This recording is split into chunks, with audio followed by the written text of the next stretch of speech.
नमस्कार, स्वागत है स्टडी विद दया में। तो दोस्तों, आज इस वीडियो के माध्यम से हम जानेंगे फ्रांसीसी क्रांति कब हुई थी, उसका परिणाम क्या हुआ, उसके बारे में जानने का प्रयास करेंगे। तो सबसे पहले बात है फ्रांसीसी क्रांति। यह जो फ्रांसीसी क्रांति है वह 1789 ईस्वी में हुए थे। उसका 1789 ईस्वी में थे। उसका कारण क्या है? 1789 में उसका कारण क्या है कि 1789 में निरंकुश राजतंत्र था, जिसमें लुईस सलवा उसका शासक था। और सामाजिक असमानताएं उसमें क्या थी? सामाजिक असमानताएं थी, आर्थिक संकट व कर व्यवस्था और प्रबोधन विचारधारा स्वतंत्रता समानता। देखिए, कहने का मतलब है कि 1689 ईस्वी में जो फ्रांसीसी क्रांति हुआ, उसका कारण क्या था कि वहां का जो शासन व्यवस्था में जो सरकार थी लुईस सनोवा, वो निरंकुश सरकार थी। ठीक है, उसमें कोई अंकुश नहीं था। और बात बाकी इसमें है कि असमानताएं, सामाजिक तत्व थे, असमानताएं थे, 3 स्टेट का असमानताएं थे। उसमें 1789 के जो हम प्रमुख घटना जानेंगे। अब देखिए कि 1789 में बेस्टिन का क्या हुआ? पतन हो गया। ठीक है, और मानव एवं नागरिक अधिकारों की घोषणा, मानव एवं नागरिक जो अधिकार थे उसकी घोषणा हो गई। राजतंत्र का अंत, गणराज्य की स्थापना। उस समय क्या हुआ? जो राजतंत्र जो था, राजतंत्र जो राजा का बेटा राजा बनता था, उसका बेटा जो मतलब राजा का बेटा जो है वही राजा बनता था। लेकिन उस समय क्या हुआ कि राजतंत्र जो था समाप्त हो गया और क्या आया? गणतंत्र। गणतंत्र कहने का मतलब है कि हम वोट दे करके सरकार को चुने। उसके बाद क्या हुआ? जैकोबिन शासक व आतंक का दौर था। परिणाम क्या हुआ उसका? स्वतंत्रता, समानता, मातृत्व का प्रसार हुआ। लोकतंत्र और नागरिक अधिकारों की नींव। यूरोप व विश्व में क्रांतिकारी विचारों का प्रभाव। यूरोप और पूरा विश्व में क्रांतिकारी के प्रभाव का विचार हुआ। उसके बाद क्या हुआ? रूसी क्रांति। रूसी क्रांति कब हुई थी? 1917 में हुई थी। उसका कारण क्या था? उसका कारण था जारशाही का निरंकुश शासन। जो जारशाही था उसका निरंकुश शासन, किसानों व मजदूरों की दुर्दशा, औद्योगिकीकरण से असमानता, प्रथम विश्व युद्ध का प्रभाव। ये था कारण था रूसी क्रांति का। उसमें प्रमुख घटना क्या क्या घटी? तो फरवरी 1917 जार निकोलस का पतन हो गया। फरवरी 1917 में जो था जार निकोलस का पतन हो गया।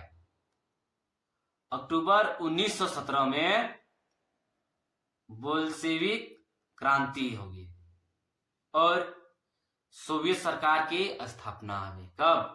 1917 में। उसका परिणाम क्या हुआ? परिणाम यह हुआ कि समाजवादी राज्य की स्थापना हुई। जैसे कि समाजीवाद जो था, समाजीवादी राज्य की स्थापना हुई।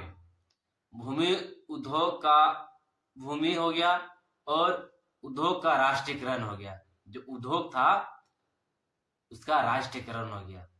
यूएसएसआर का गठन हुआ और विश्व में समाजवाद का प्रसार। फिर आगे अगला में क्या हुआ? नाजीवाद का हृदय जो जर्मनी में था।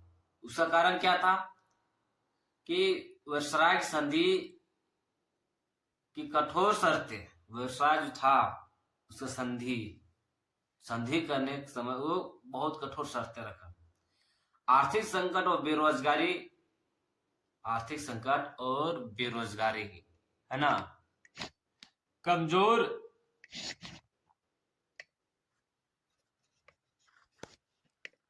विमर गणराज्य, राष्ट्रवाद व नस्लीय श्रेष्ठता का प्रचार।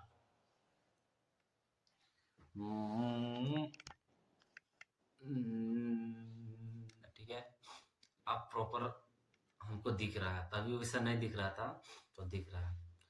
तो आगे हम देखेंगे हिटलर। हिटलर की क्या भूमिका थी। हिटलर, जिससे कि आप लोग तो बहुत प्राचीन अगर इतिहास पढ़े होंगे तो हिटलर के बारे में जानते ही होंगे। हिटलर कौन था, क्या था, उसके बारे में। तो नाजी पार्टी का नेतृत्व, हिटलर क्या कर, नाजी पार्टी का नेतृत्व करता था भाई। तानाशाही शासन था उसका। यहूदियों व अल्पसंख्यकों पर अत्याचार, ये उसकी भूमिका थी। किसकी? हिटलर। परिणाम क्या हुआ है? लोकतंत्र का अंत हो गया, द्वितीय विश्व युद्ध खत्म हो गया, मानवाधिकारों का घोर उल्लंघन, लोकतंत्र का अंत हो गया। द्वितीय विश्व युद्ध तो 1939 1945 तक चला था। 45 नहीं, 44 तक। तो उसकी मुख्य अवधारणाएं थे। क्या क्या मुख्य अवधारणा थे? लोकतंत्र, मतलब लोकतंत्र का मतलब कि क्या होता है? जनता की सत्ता। समानता कानून के सामने सभी बराबर। समानता क्या है? समानता क्या है? समानता जो है कानून के सामने सभी बराबर, है ना। स्वतंत्रता, विचार व अभिव्यक्ति की आजादी। स्वतंत्रता मतलब क्या होता है? विचार व अभिव्यक्ति की आजादी। समाजवाद, संसाधनों पर सामूहिक नियंत्रण। समाजवाद क्या होता है? संसाधनों पर सामूहिक नियंत्रण। तो आज हम बहुत अल्प में, शॉर्ट में, जो फ्रांसिस में जो घटनाएं घटी थी उसके बारे में आज हम हल्का शॉर्ट में बताएं, विस्तार से नहीं बताएं, क्योंकि अभी मेरे पास अध्याय घटना प्रक्रिया जो अभी बता, यह आपका 9th में भी है, 9th में है, और उसी से हम आज बताएं। तो ठीक है, मिलते रहेंगे रोज एक वीडियो के साथ। जोहार, धन्यवाद।